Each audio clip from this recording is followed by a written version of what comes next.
dans le prochain épisode de Demain nous appartient. Tandis que la police est sur une nouvelle piste, Marianne fait une bonne action. En parallèle, Ryan risque l'exclusion. Attention, les paragraphes qui suivent contiennent des spoilers sur l'épisode de Demain nous appartient diffusé demain soir sur TF1. Si vous ne voulez rien savoir, ne lisez pas ce qui suit. Mardi 10 janvier dans Demain nous appartient. La police est sur une nouvelle piste et l'hôpital Saint-Clair a été victime d'une cyberattaque et est toujours plongé dans le noir. Tandis que Victoire prend les constantes de Sarah, Roxane se démène pour contrer le virus informatique. Peu après, la batterie du respirateur de Sarah lâche et le docteur Lazari n'a pas d'autre choix que de ventiler la jeune femme manuellement. À quelques pas de là, c'est la panique dans les couloirs de l'hôpital. Pour sa part, Marianne fait évacuer les patients en urgence vitale vers les centres de Montpellier et Béziers. Malheureusement, ceux qui ne sont pas stables ne peuvent être transportés. Bien qu'ils attendent des nouvelles du groupe électrogène, les médecins savent pertinemment que Roxane est leur seul espoir. De son côté, Roxane lance un programme pour essayer de reprendre la main sur le système électrique mais sans succès.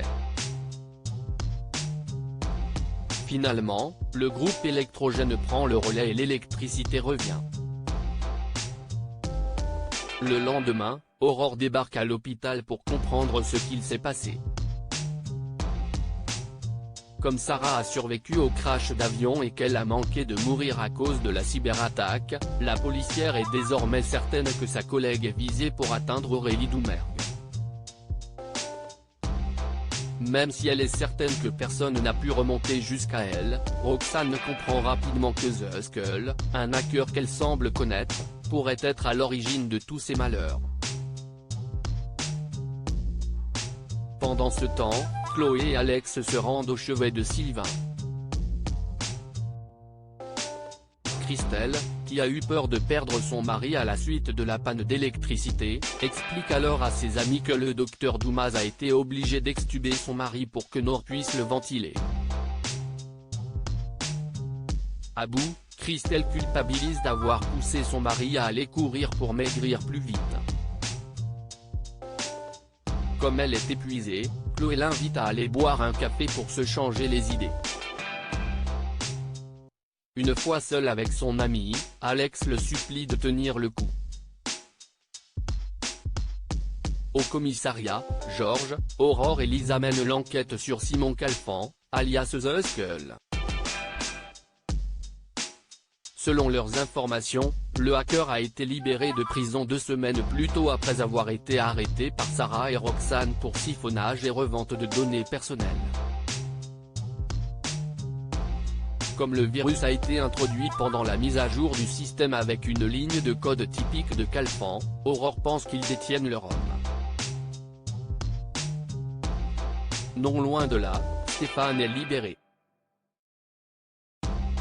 Si Soraya est ravie de le retrouver, ce n'est pas vraiment le cas de ce dernier qui aurait aimé que sa petite amie fasse preuve d'un peu plus de soutien. Mal à l'aise, Soraya lui présente ses excuses puis se justifie en expliquant qu'elle a beaucoup souffert par le passé. Heureusement, Stéphane ne lui en veut pas et trouve même normal qu'elle se soit posé des questions. Le couple se dit alors qu'ils s'aiment avant de s'embrasser. Plus tard, Georges a désormais la preuve que Skull tient personnellement Sarah et Roxane responsables de son arrestation. En effet, il a été pas mal actif sur les forums ces derniers temps et s'est montré virulent à l'égard des 2 jeunes femmes tout en publiant leurs photos. La nuit tombée, Roxane retrouve Aurore à la sortie de l'hôpital, laquelle est venue la chercher pour la ramener chez elle en toute sécurité. Au même moment, les 2 femmes sont loin de se douter qu'elles sont prises en filature par un mystérieux motard. Marianne fait une bonne action avant d'aller au lycée, Jordan s'arrête Thomas pour voir Judith. Il faut dire que l'adolescent se sent démuni depuis que son frère a perdu la vue. Judith tente alors de le réconforter et l'enjoint même à parler à Marianne pour être rassurée. D'ailleurs, la jeune femme déjeune avec sa grand-mère ce midi mais Jordan ne veut pas sécher les cours. Par la suite, Judith retrouve sa grand-mère au Spoon. Après avoir discuté de l'attaque de l'hôpital, Judith lui raconte que Jordan est très inquiet pour son frère et qu'il lui fait la lecture pour l'aider. Touchée par ce qu'elle entend, Marianne débarque plus tard au lycée avec un carton rempli de livres pour que Jordan puisse faire la lecture à son frère. Une attention qui touche l'adolescent qui la remercie chaleureusement. De retour chez lui, Jordan fait la lecture à son frère et sa sœur. Un moment plein de complicité pour la fratrie Roussel. Ryan risque l'exclusion. Ryan s'est endormi pendant le cours d'anglais.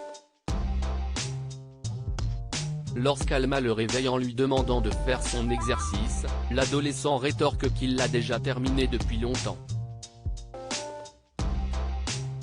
Tout en continuant son petit numéro de provocation, il décide de quitter le cours sous le regard éberlué de son professeur. Plus tard, Adam donne un coup de main à Lizzie pour prendre des photos. L'occasion pour Ryan de titiller Lizzie. Adam essaie bien d'intervenir mais la jeune femme lui fait comprendre qu'il perd son temps. En cours de français, François charge ses élèves de réfléchir à la citation, le plus grand effort de la passion est de l'emporter sur l'intérêt. Au moment où il est interrogé sur le sujet, Ryan indique à son professeur que les lettres persanes de Montesquieu sont censées être étudiées au collège. Comme François lui fait remarquer que la citation vient des caractères de la Bruyère, Lizzie en profite pour se moquer ouvertement de son camarade. En colère, Ryan la somme de se taire, obligeant François à demander à son élève de s'excuser. En 20 points à la fin des cours, François et Alma vont voir Chloé pour lui faire part des problèmes qu'ils rencontrent avec Ryan.